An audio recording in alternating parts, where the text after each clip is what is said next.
додгоҳе дар шаҳри Душанбе Асадулло Иброҳимов, як рӯҳониро ки дар матбуот бо номи Муллои ҷодугар маъруф шудааст, бо гуноҳи дастдарозӣ ва ё азияту озори ҷинсии як зан ба 7 соли зиндон маҳкум кард. ӯро ҳамчунин барои 5 сол аз ҳаққи муллогӣ маҳрум карданд. ин рӯҳонӣ баъди он мавриди таваҷҷӯҳи сохторҳои ҳифзи ҳуқуқ қарор гирифт ки навори видеоии муолиҷаи хонуме бо шеваи ғайри анъанавӣ ва бо истифода аз сураҳои Қуръон дар миёни корбарони интернет сару садо кард. Асадулло Иброҳимов мегӯяд, аз лиҳози шариат гуноҳашро эътироф мекунад, вале қонунҳои дунявиро нақс накардааст.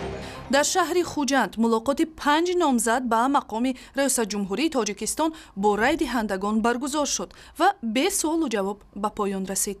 интихоботи риёсатҷумҳурии Тоҷикистон рӯзи 6 ноябр баргузор мешавад ва ба бовари аксарият Эмомалӣ Раҳмон, раиси ҷумҳури феълӣ дар он пирӯз хоҳад шуд. дар шаҳри Душанбе амалиёти боздошти донишҷӯёне идома дорад ки мошинсавор ба дарс ҳозир мешаванд. Бозрасони давлатии автомобилӣ мегӯяд, дар зарфи 2 рӯзи гузашта 13 донишҷӯро дар сари чандбари мошин дастгир карданд, ҳарчанд онҳо чунин ҳақро надоранд.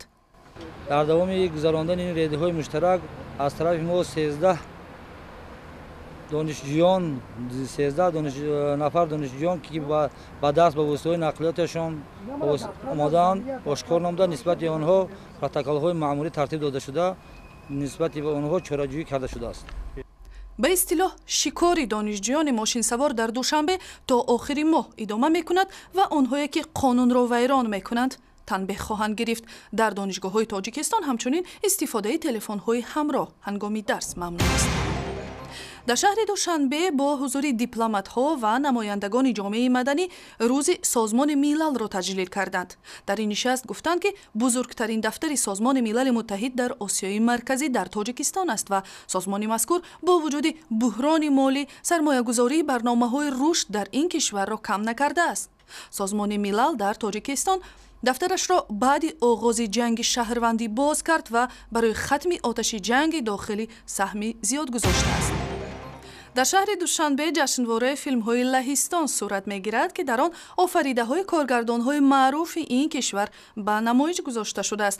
ҷашнвораи Висладар дар кохи ҷомеи пойтахт то рӯзи 26 октябр идома мекунад ва ҳар яке шумо ҳам метавонед ройгон филми дилхоҳро бубинед.